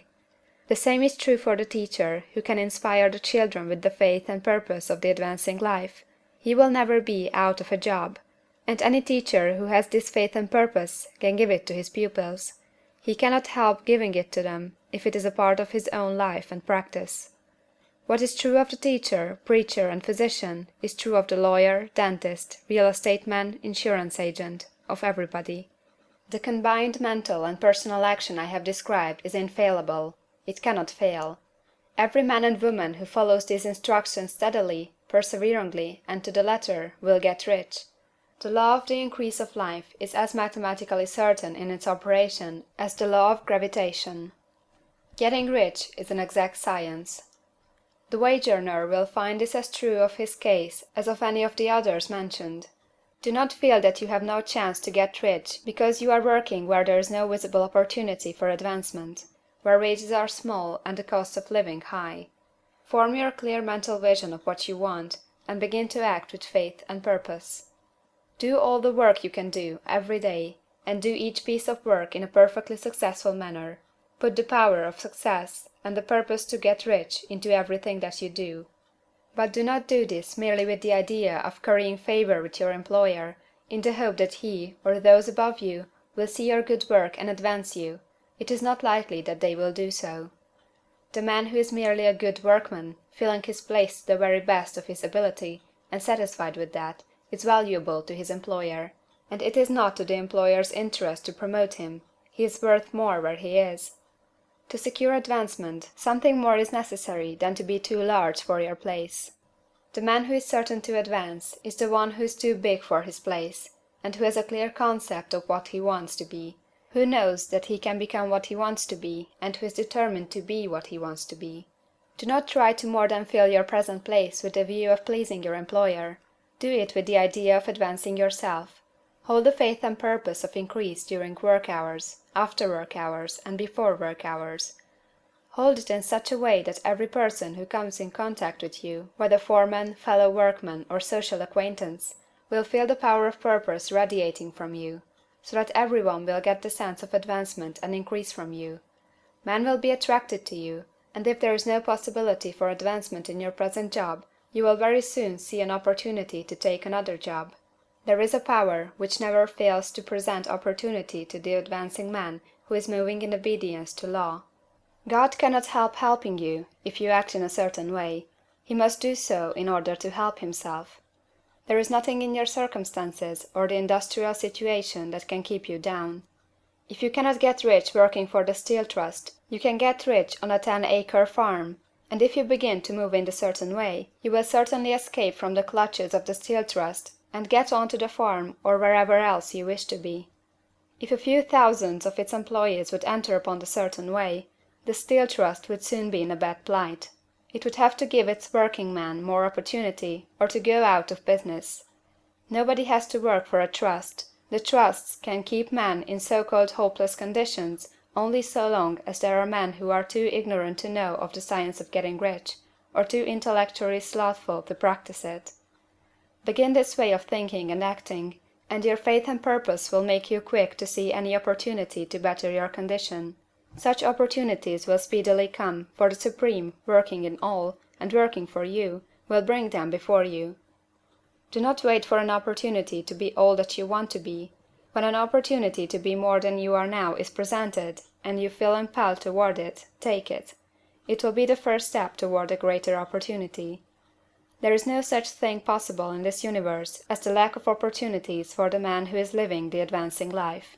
It is inherent in the constitution of the cosmos that all things shall be for him and work together for his good, and he must certainly get rich if he acts and thinks in the certain way. So let wage-earning men and women study this book with great care, and enter with confidence upon the course of action it prescribes. It will not fail. End of chapter 15.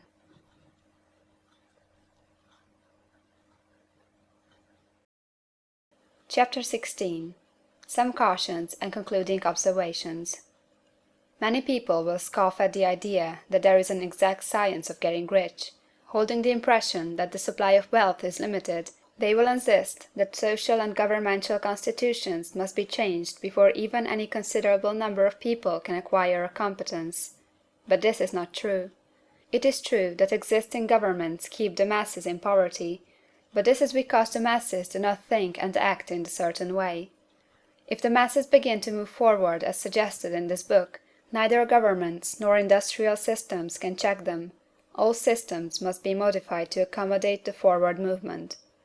If the people have the advancing mind, have the faith that they can become rich, and move forward with the fixed purpose to become rich, nothing can possibly keep them in poverty. Individuals may enter upon the certain way at any time, and under any government, and make themselves rich, and when any considerable number of individuals do so under any government, they will cause the system to be so modified as to open the way for others.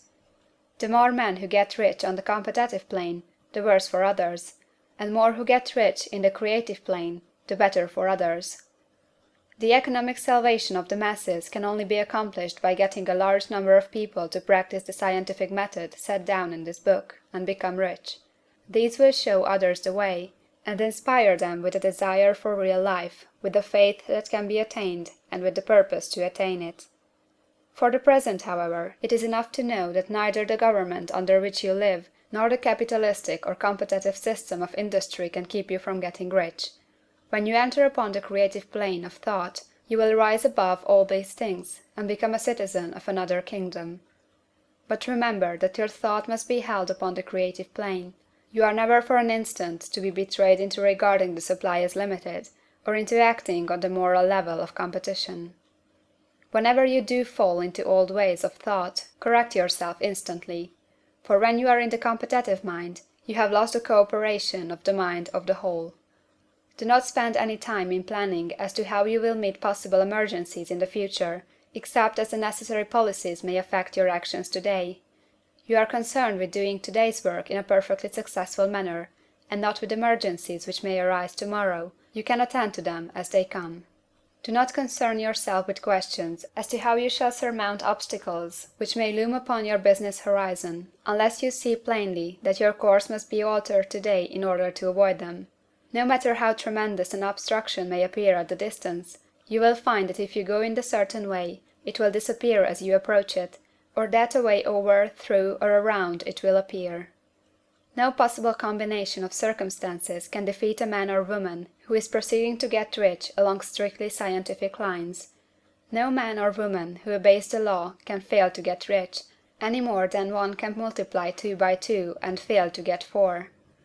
Give no anxious thought to possible disasters, obstacles, panics, or unfavorable combinations of circumstances. It is time enough to meet such things as they present themselves before you in the immediate present, and you will find that every difficulty carries with it the wherewithal for its overcoming. Guard your speech. Never speak of yourself, your affairs, or of anything else in a discouraged or discouraging way. Never admit the possibility of failure, or speak in a way that infers failure as a possibility. Never speak of the times as being hard, or of business conditions as being doubtful. Times may be hard and business doubtful for those who are on the competitive plane, but they can never be so for you. You can create what you want, and you are above fear. When others are having hard times and poor business, you will find your greatest opportunities. Train yourself to think of and to look upon the world as something which is becoming, which is growing, and to regard something evil as being only that which is undeveloped. Always speak in terms of advancement. To do otherwise is to deny your faith, and to deny your faith is to lose it. Never allow yourself to feel disappointed.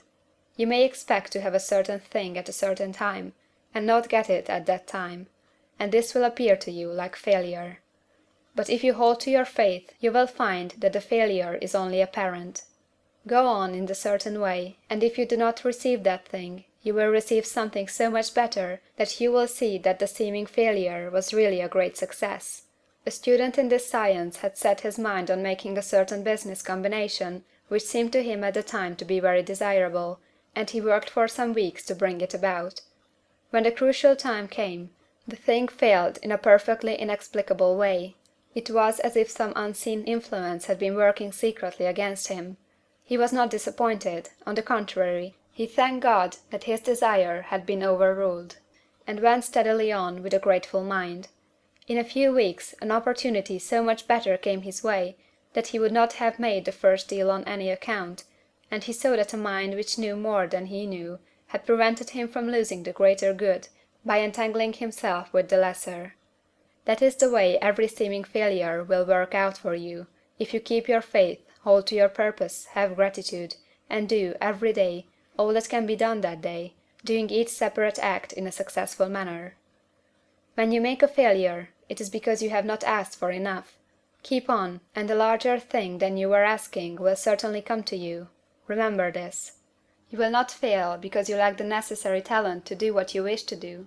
If you go on as I have directed, you will develop all that talent that is necessary for the doing of your work.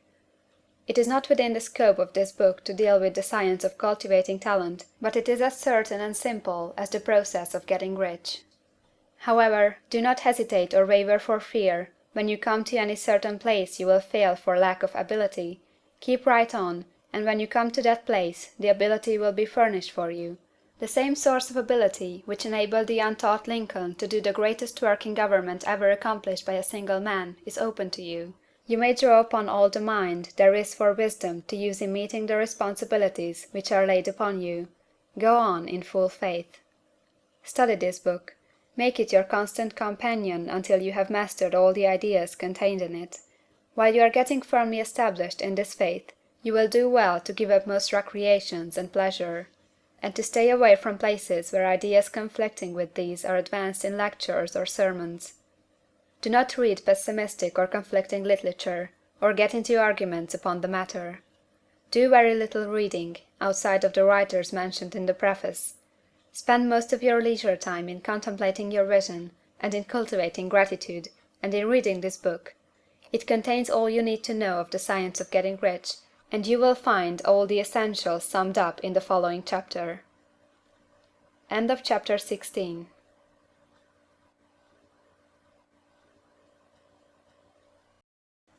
Chapter 17. Summary of the Science of Getting Rich. There is a thinking stuff from which all things are made, and which, in its original state, permeates, penetrates, and fills the interspaces of the universe. A thought in this substance produces the thing that is imaged by the thought. Man can form things in his thought, and by impressing his thought upon formless substance can cause the thing he thinks about to be created. In order to do this, man must pass from the competitive to the creative mind, otherwise he cannot be in harmony with the formless intelligence, which is always creative and never competitive in spirit. Man may come into full harmony with the formless substance by entertaining a lively and sincere gratitude for the blessings it bestows upon him. Gratitude unifies the mind of man with the intelligence of substance, so that man's thoughts are received by the formless. Man can remain upon the creative plane only by uniting himself with the formless intelligence through a deep and continuous feeling of gratitude. Man must form a clear and definite mental image of the things he wishes to have, to do, or to become, and he must hold this mental image in his thoughts while being deeply grateful to the Supreme that all he desires are granted to him. The man who wishes to get rich must spend his leisure hours in contemplating his vision, and in earnest thanksgiving that the reality is being given to him. Too much stress cannot be laid on the importance of frequent contemplation of the mental image, coupled with unwavering faith and devout gratitude. This is the process by which the impression is given to the formless, and the creative forces set in motion. The creative energy works through the established channels of natural growth and of the industrial and social order. All that is included in his mental image will surely be brought to the man who follows the instructions given above, and whose faith does not waver. What he wants will come to him through the ways of established trade and commerce. In order to receive his own when it shall come to him, man must be active, and this activity can only consist in more than filling his present place. He must keep in mind the purpose to get rich through the realization of his mental image, and he must do every day all that can be done that day, taking care to do each act in a successful manner. He must give to every man a use value in excess of the cash value he receives, so that each transaction makes for more life, and he must so hold the advancing thought that the impression of increase will be communicated to all with whom he comes in contact. The men and women who practice the foregoing instructions will certainly get rich, and the riches they receive will be in exact proportion to the definiteness of their vision, the fixity of their purpose, the steadiness of their faith, and the depth of their gratitude. End of chapter 17, and end of the Science of Getting Rich, by Valence D. Wattles.